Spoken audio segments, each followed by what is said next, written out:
Good morning, everyone. That was Parmesh Maharaj. Yeah.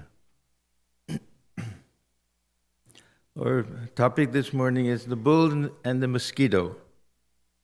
This is a parable which Swami Vivekananda mentions on two different occasions that we have recorded. He may have mentioned it other times also. Once was in Thousand Island Park. This was during the first week of that long summer retreat, June 25th, 1895. These were mostly recorded by this Miss S. Ellen Waldo. She was the same disciple who wrote down the Swamiji's Raja Yoga as he dictated it to her. That's the Raja Yoga in 6 lessons, I think. And not the, or big Raja Yoga was, no, I think that, the real Raja Yoga. Yeah, both of them, actually. Yeah. And once in New York City. This is included in volume 7 under Notes of Class Talks and Lectures. The lecture was called Mother Worship. And probably Miss Waldo again recorded this. The parable is very short. It's almost identical the 2 times that Swamiji tells it, so I'll read them here. This first version is from the Thousand Island Retreat. Neither seek nor avoid. Take what comes. It is liberty to be affected by nothing. Do not merely endure. Be unattached. Remember the story of the bull. A mosquito sat long on the horn of a certain bull. Then his conscience troubled him, and he said, Mr. Bull, I've been sitting here a long time. Perhaps I annoy you. I am sorry. I will go away. But the bull replied, Oh no, not at all. Bring your whole family and live on my horn. What can it do to me? So this was Tuesday, June 25th, 1895. We find this in Inspired Talks, page 11. Then, this is from that Mother Worship. Pleasure will come, good, who forbids? Pain will come, welcome that too. A mosquito was sitting on a bull's horn. Then his conscience troubled him, and he said, Mr. Bull, I've been sitting here a long time. Perhaps I annoy you. I am sorry, I will go away. But the bull replied, Oh no, not at all. Bring your whole family and live on my horn.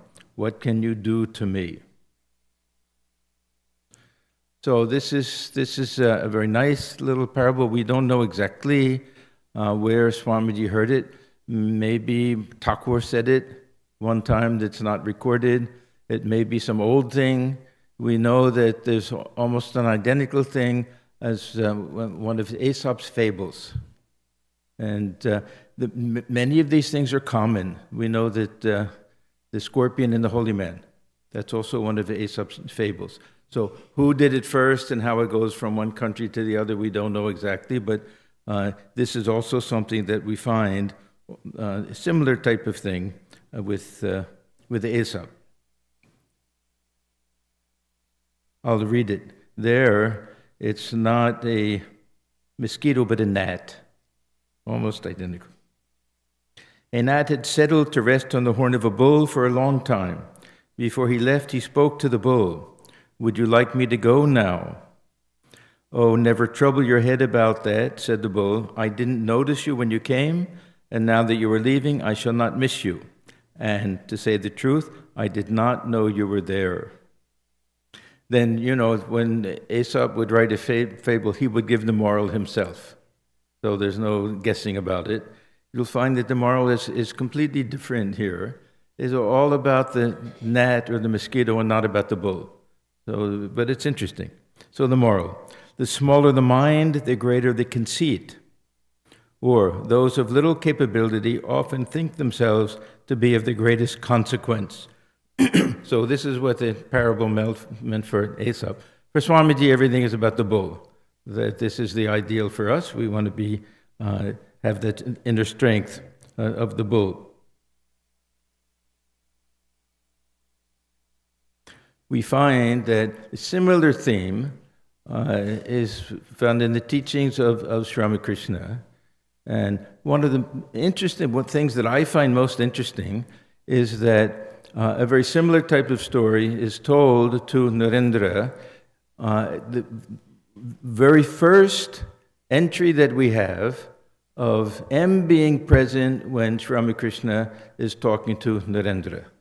Very early in the Gospel of Sri Ramakrishna, that the story about the elephant that is followed by some barking dogs. So this was, the whole question was that what do you do if people are criticizing you? If people are saying things about you and everything? And so Sri Ramakrishna, he said, worldly people say all kinds of things about the spiritually minded. Many of you know that. I know many of our devotees who come here, especially in the beginning, their friends would make fun of them. Oh, you're going to that center, right? Huh? Not going to the parties and doing also other things. It's true, yeah. Anyhow, worldly people say all kinds of things about the spiritually minded. But look here, when an elephant moves along the street, any number of curs and other small animals may bark and cry after it, but the elephant doesn't even look back at them. Then Sri Ramakrishna, he asked Narendra, if people speak ill of you, what will you think of them? And he said, I shall think that dogs are barking at me. And then Sri Ramakrishna says, oh no, you mustn't go that far, my child. God dwells in all beings. Now, there's also another interesting significance to this, because, and we don't know why Thakur brought this up and asked this question to Narendra, but there are two occasions, at least two occasions, when Narendra and later Swami Vivekananda really suffered because of this. First was when his father died, and he, you know the story, family was reduced to poverty, but not only didn't his close friends come forward to help the way he thought they might, but they started to spread rumors about him, about his bad character and the bad company that he was keeping. And it was a very, very difficult period for Swamiji at that time. Later, when he came to the United States, that there were all sorts of rumors that started, all sorts of false stories. Okay, the Christian missionaries did that, we can expect that. But when this Pratap Majumdar and the Brahmo Samaj members, when they started saying things like, Swamiji was an actor. That means he's pretending to be a sadhu. He claimed he was an actor. You know why? He used to participate in the Brahmo Samaj plays. They all did that. Completely false. And he was a lawyer. That means he's a real cheat. He was studying for his law exam before he became a sadhu. So, but we find in both cases that Swamiji was like the elephant, and they were barking dogs. He really, it affected him, but he didn't care so much.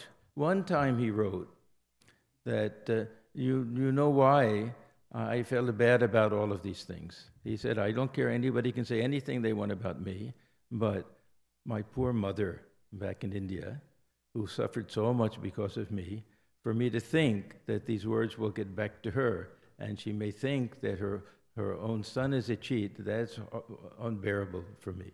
That was the only reason for that.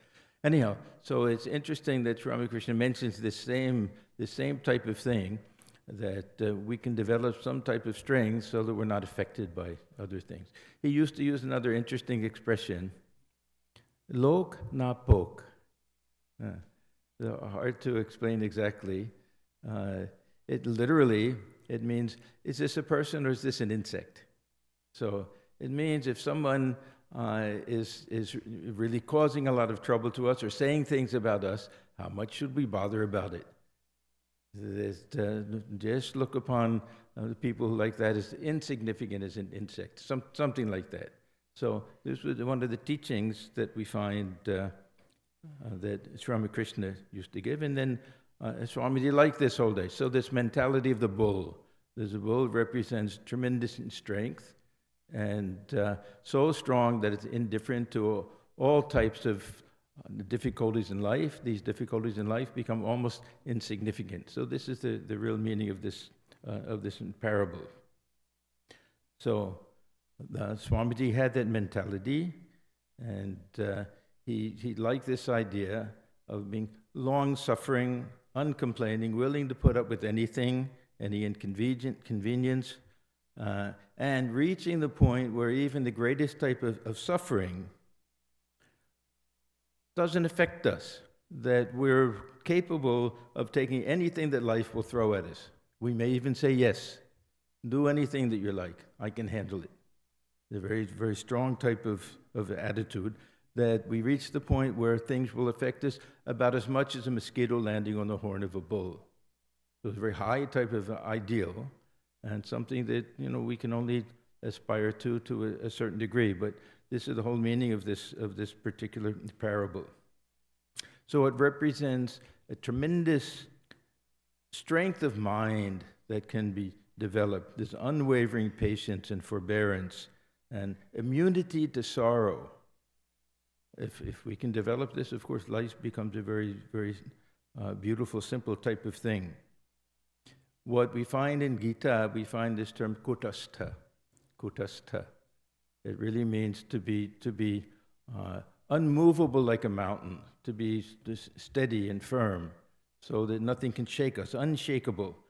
They give the example of an anvil, how all of the blows, you can do everything to shape different types of metal that's first put in the fire, but the anvil itself will not be moved, no matter how hard the blows are. So this is that idea, kutastha. Now, usually we think kutastha, it refers to the witness. There's a witnessing consciousness, which is unaffected by anything. But in this case, it refers to the mind itself, that we ourselves become steady and firm like that.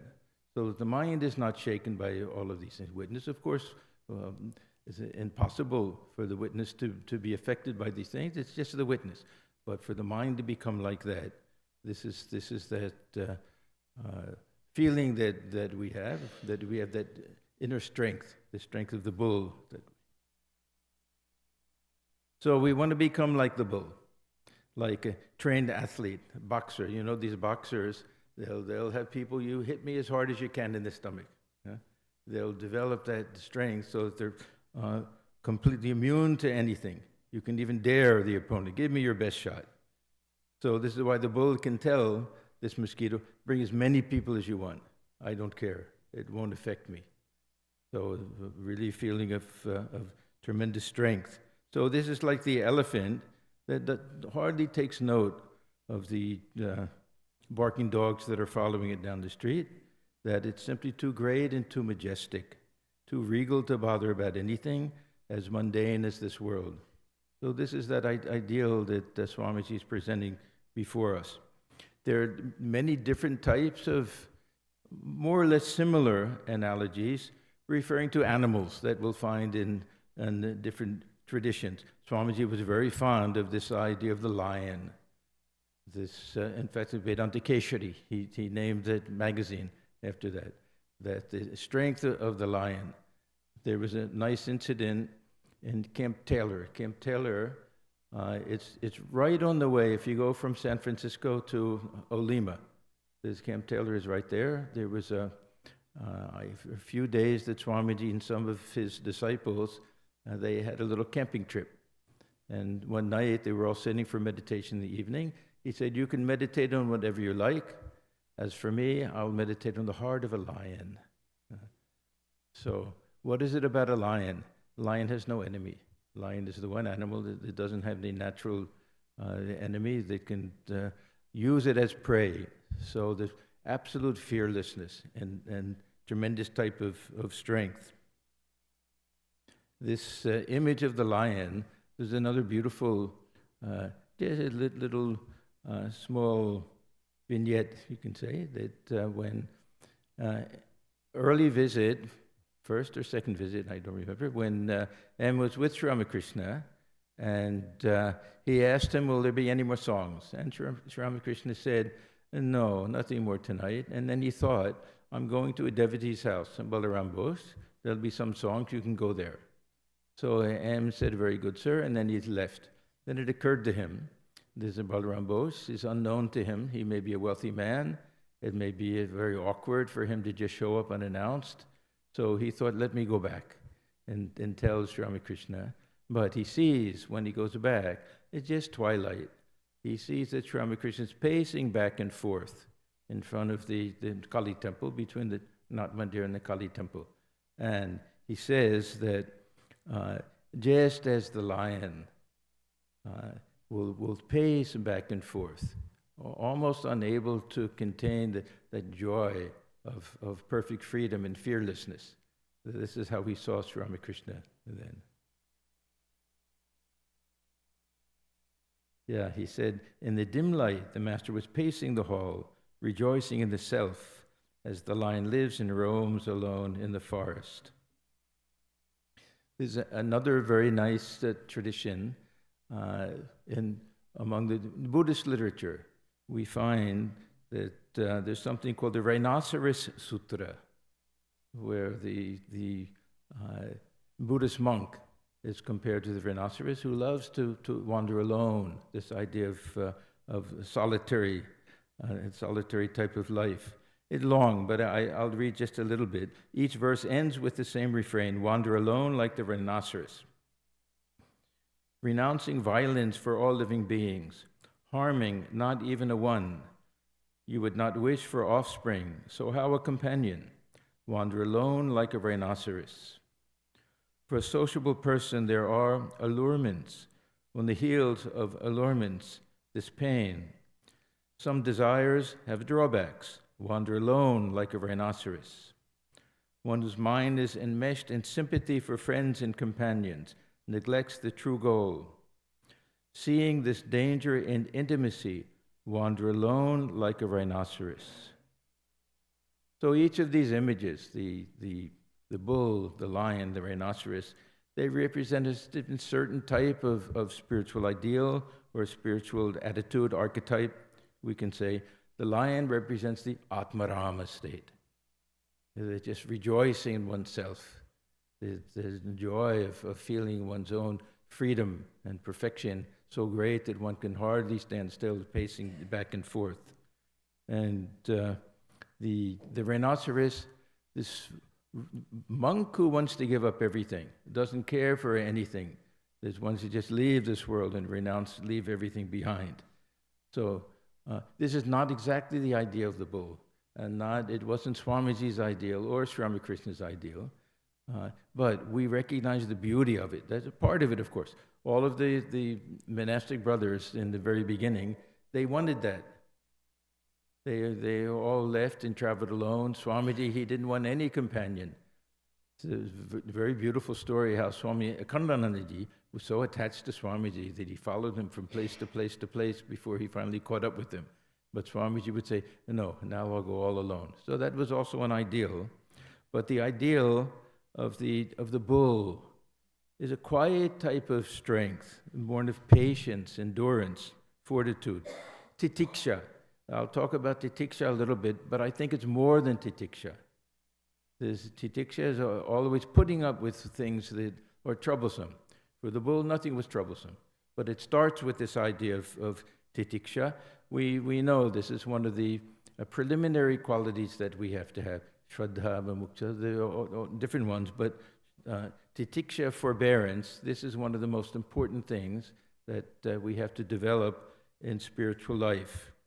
And it's not just a quality, it's actually a spiritual practice to increase our power of endurance. Again, all of these are meant to give this tremendous feeling of inner strength that we can put up with anything. Swamiji, we know he was very hard and harsh on his fellow countrymen when he came back to India. The Swamiji had a habit. When he spoke about India and the West, all praise. And when he came back to India, all praise for the West. And criticism at both of them, because he had to lift them up somehow. But when it came to this idea of forbearance, especially with poor people, he was all praise. He said in his memoirs of European travel, these common people have suffered oppression for thousands of years, suffered it without murmur, and as a result have got a wonderful fortitude. They have suffered eternal misery, which has given them unflinching vitality. So it looks like a negative thing, that we're incapable of changing something, so we simply accept it. But it's a very positive thing. There's this ability to be unmoved in the midst of all of these things. When we try to analyze this titiksha, forbearance, we always turn to one particular verse from the Viveka Chudamani of Shankaracharya that explains it in a few different phases. First is that Sahanam sarva dukhanam, that we have to be able to put up with all different types of misery. Now, we're going to see, or at least I'm going to try to explain, that this is the lowest type of titiksha. And we're going to try to raise it higher and higher and higher, but this is the first part, that life is full of suffering. The Buddhist tradition, it's sarvam dukkha, everything is suffering, but we know that there's good and bad in life. There's no escaping it.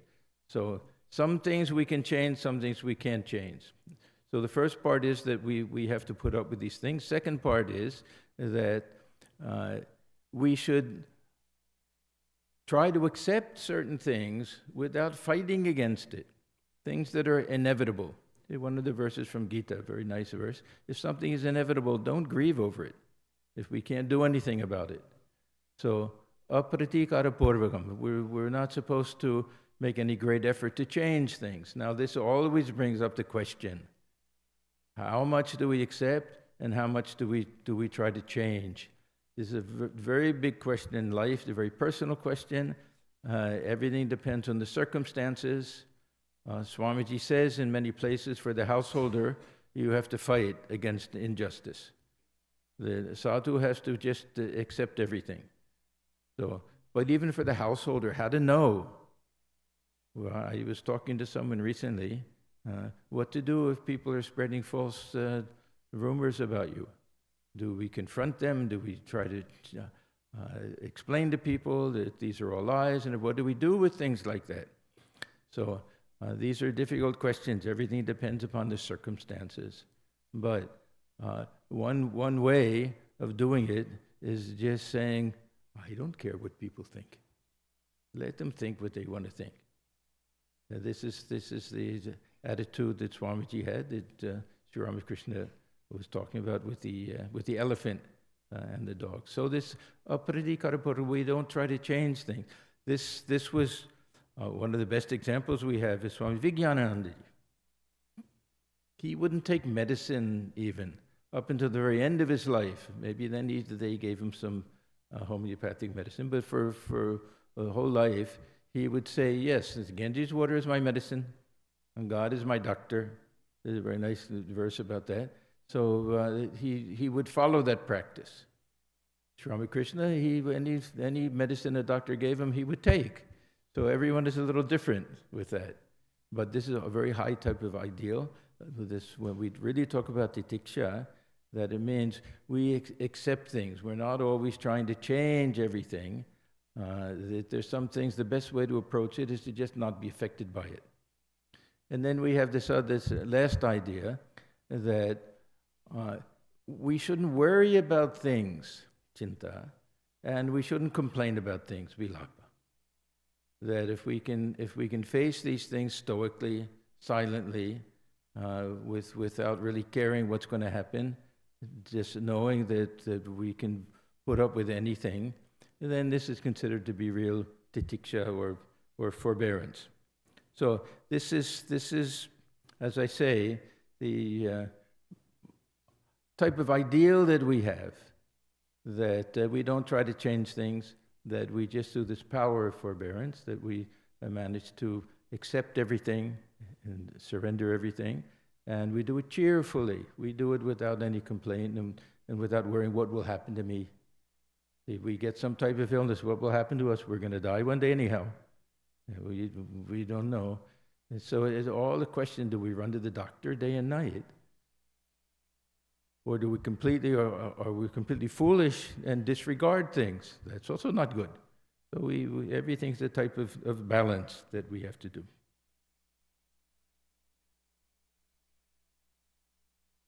So if we can raise this type of titiksha to the point where a huge amount of suffering becomes like nothing to us, then it's more than this titiksha. We recognize there's a horrible thing that's happening, but I can put up with it.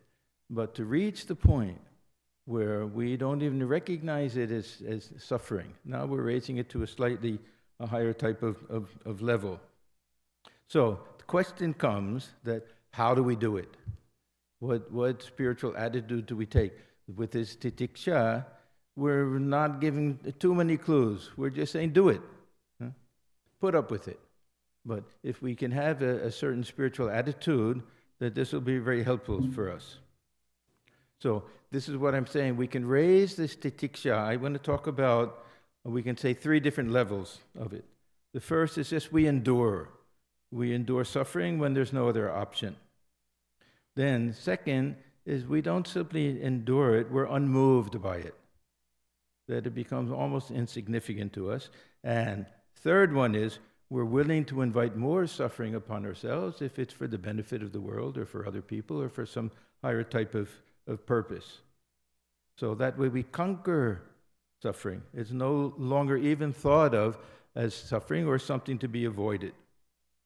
So I want to look at different spiritual attitudes and spiritual practices that will be helpful in this regard. The first one is karma. And again, for me, the important thing is the attitude, how we understand it. Whether we literally believe that everything that happens to us is our karma or not, we may not know. We may have some doubts or questions. We don't know why things happen. But anyhow, we can take this attitude, whatever happens is a result of my own karma. So if it's the result of my own karma, then first of all, I can't blame anybody else. So vilapa, I can't blame anybody else. Second of all, it's inevitable. It's not just by chance. It happened for a certain... And third, that by suffering because of that old karma, I'm mitigating it, I'm eliminating it. Yeah. So this is one type of attitude that we have, that we simply say something that happens, we say, what can I do with my karma? I'll tell a story that I've told many times here, most of you will remember, with regard to Swami Swahananda ji. That I went for a visit. I used to go back every year to California when I came here. One of the last visits, it was towards the very end of his life. His health was not very strong, and his attendant had to leave to go to some other center. I don't remember exactly what happened. So I said to him that, Maharaj, I feel very bad. And now when you need an attendant the most, you don't have anybody to look after you. And he looked at me very simply, sweet. He said, what can I do? It's my karma. Yeah. And he said it with such... lack of concern, so simply, and I didn't know if, did he really believe that he did anything sinful in his life that would make him suffer at the end of his life? But that wasn't even a question. Because he could take it that way, then he was free from it. It didn't bother him at all. It's a very interesting thing. I remember it so clearly when he said, what can I do? It's my karma. The song that we heard earlier was written by Swami Parameshananda ji. He was one of the most illustrious monks of our order, disciple of the Holy Mother.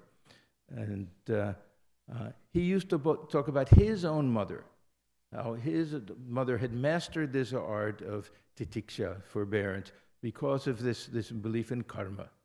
So I want to just read a little section. This is from the introduction to the collected letters of Swami Parameshananda. Her name was Shiva Priya. Shiva Priya had a very sweet nature and treated all of Indra Dayal's classmates. Indra Dayal was the name of Swami Parameshananda. All of his classmates like her very own children.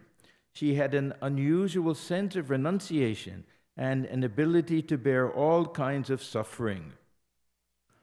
While she was in many respects devoted to the strict rules and regulations of the past, she was also able to adjust and sympathize with the changing times and customs of the modern world.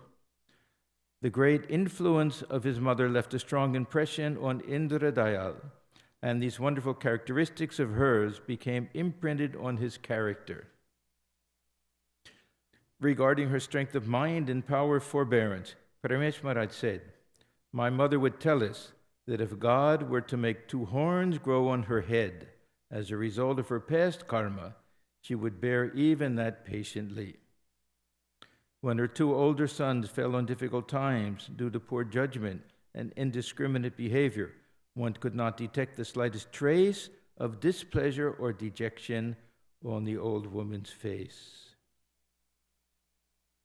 So this idea of karma brings in this idea of inevitability. If it's inevitable, then we don't make too much of an effort to change. So this is one of the great advantages of that.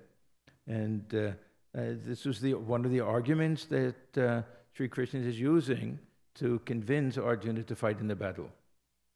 That everybody's going to die, it's inevitable. So why grieve over these people? You may have to kill them, but they're going to die anyhow.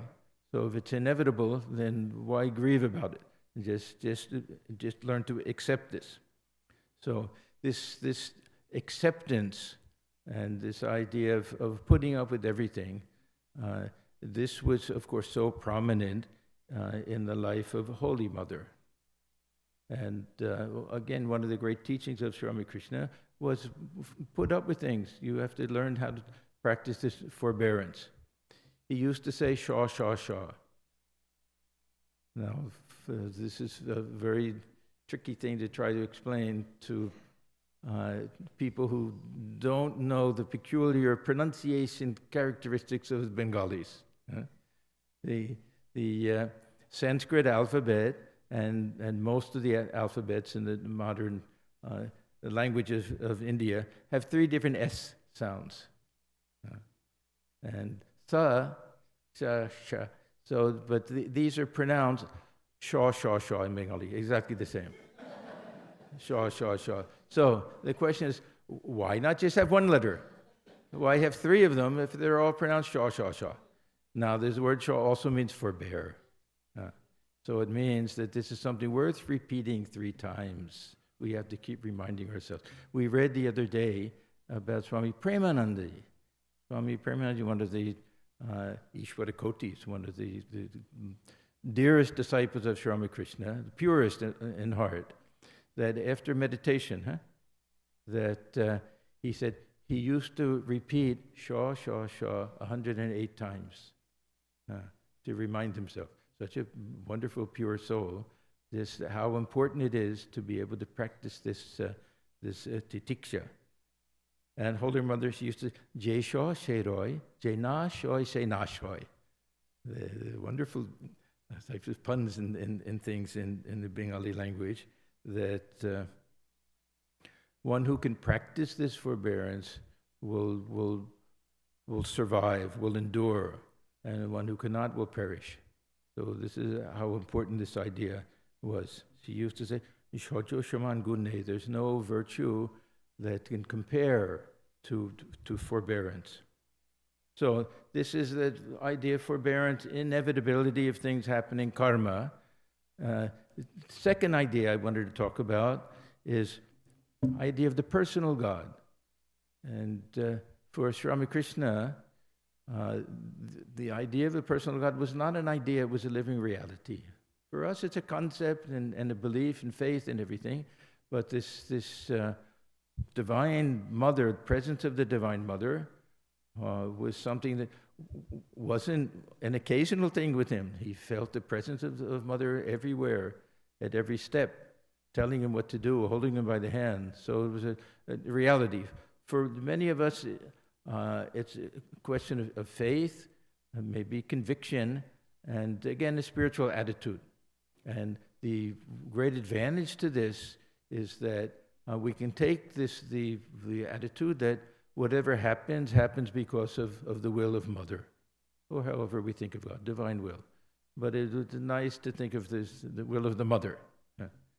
So Thakur used to give the example of the kitten and the mother cat. That the kitten had such faith that the mother will not do anything that's not in its best interest, that wherever it was put, it was happy. So if the mother cat would take the kitten by the neck and put it in the ashes in the fireplace. Now the kitten, no question of saying, "Oh, it's a horrible place, I'll practice forbearance." It's a completely different attitude. Mother has put me here, it must be the best thing for me, is happy. So see, now we're converting this titiksha, putting up with bad things, into taking everything as mother's will, everything as a blessing, everything as grace. So a very easy way to overcome all of these difficulties in life. So this is a way that even this distinction between good and bad, sukha, dukkha, happiness and suffering, starts to disappear. Equally happy on the master's bed or in the ashes of the fireplace. So again, not a question of putting up with anything, that we really feel that whatever happens to us happens for a reason, it's a positive thing, we should be happy for it. Not just God's will, but grace. Because we learn from these things. This is how we grow, this is how our life can change. So if we have that attitude that whatever happens is ultimately for our good because it's mother's will, she's looking after us, that we perfectly surrender to that will, she won't allow anything to happen that won't ultimately be good for us. We may not understand it. How can it be good that I have to go through this terrible suffering? After we go through it, say long illness or something. After we finish, we can say, yes, how it changed my life, how I learned the importance and value of things. And so then we can take it that way, and we find that it works and that it's true. Is it literally true? That I don't know. I don't know if there's mother is actually deciding each and every little thing. It doesn't matter. Again, these are all different attitudes that we can take. So we can do it that way, which means that whatever happens, we accept it. Or we can even do it as the servant and the master. Now the difference here is that the servant has this feeling of the agency. I have to do it. This feeling of I is there. With this small child or the kitten, it's let mother do everything. Everything is mother's will.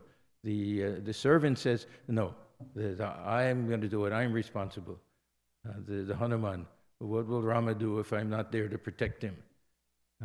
But everything personal disappears, and the servant is willing to put up with any type of difficulty in order to serve the master. So these are all different types of spiritual moods that Swamiji himself, he liked this idea. He wrote this beautiful poem, the Sanskrit poem, Whom to Fear. He says, we shall crush the stars to atoms and unhinge the universe. Don't you know who we are? We are the servants of Sri Ramakrishna. So we see this very strongly, and that because we're servants of Sri Ramakrishna, that we're willing to go through anything, no matter what difficulties arise, that it's all done to serve Sri Ramakrishna in whatever possible way that we can.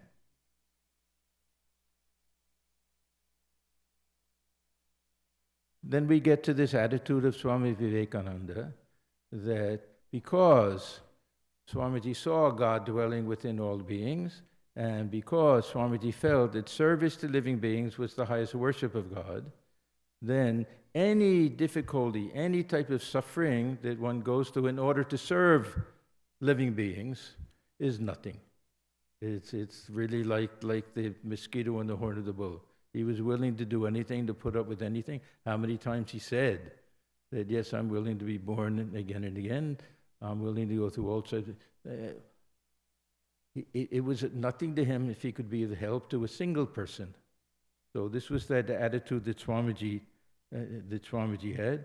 He said, after so much austerity, I've understood this as the real truth.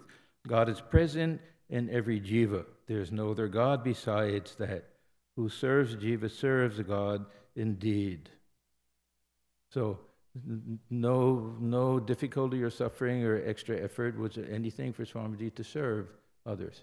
We have probably the most beautiful statement that Swamiji made. This was in one of his letters. May I be born again and again and suffer thousands of miseries. So he's saying, yes, I'm willing to do it. I'm willing to go through any type of suffering. May I be born again and again and suffer thousands of miseries so that I may worship the only God that exists, the only God I believe in, the sum total of all souls. And above all, my God the wicked, my God the miserable, my God the poor of all races, of all species, is the special object of my worship. So everything is converted now. It's converted into something. First, it's putting up with difficulties. Second, it's being able to endure them patiently with that. Third, it's almost inviting them. Yes, I'll be happy to go through any type of suffering and misery if I can help other people.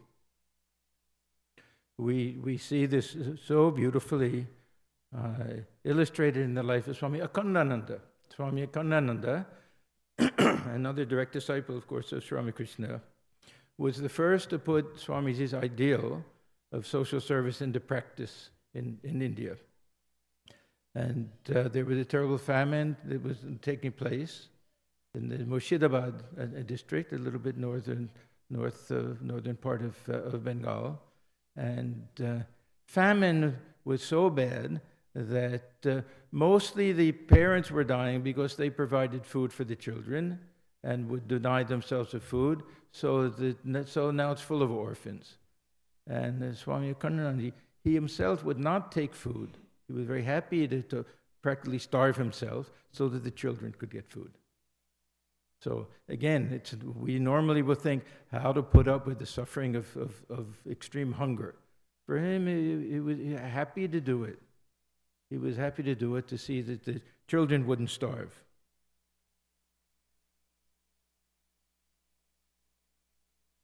Then the last spiritual attitude, I would say, that we can take, this is something that we find emphasized in Gita, in the Bhagavad Gita, that stita prajna is someone who is unmoved by these things, that has that equanimity of mind.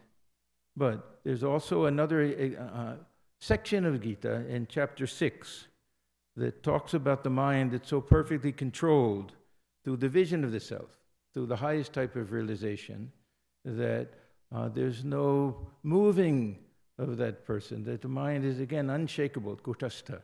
That mind is unshakable because of that highest type of realization, that no suffering is of any value, of any impact on that type of mind.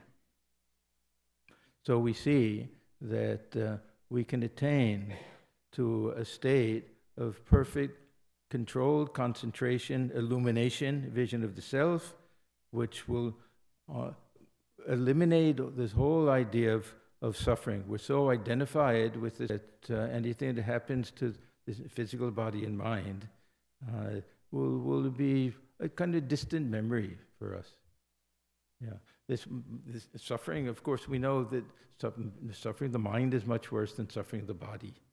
And the suffering that we have when we have to go through difficult periods or watch our loved one go through loss of a husband or wife, father or child, these are the times when we're really tested. But this state of mind that comes when one is fully identified with that higher self is one beyond all pain and suffering. So I wanted to, I'll close, I'll read a few of these verses from this chapter 6. This is one of my favorite sections of the Gita that talks about this.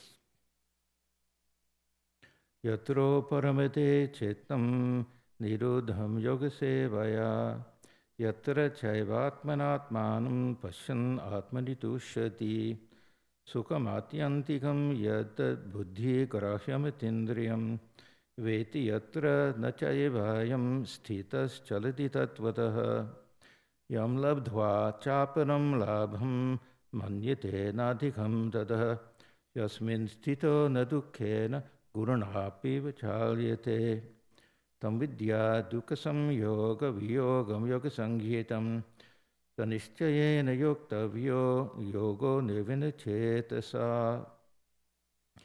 When the mind, absolutely restrained by the practice of concentration, attains quietude, and one is satisfied in his own self, when he feels that infinite bliss which is perceived by the purified intellect and which transcends the senses, and established wherein he never departs from his real state, and, having attained which, regards no other acquisition superior to that, and, this is the important part, where established within, he is not moved even by heavy sorrow. Let that be known as the state of yoga, a state of severance from the contact of pain, to be practiced with perseverance, undisturbed by depression of heart.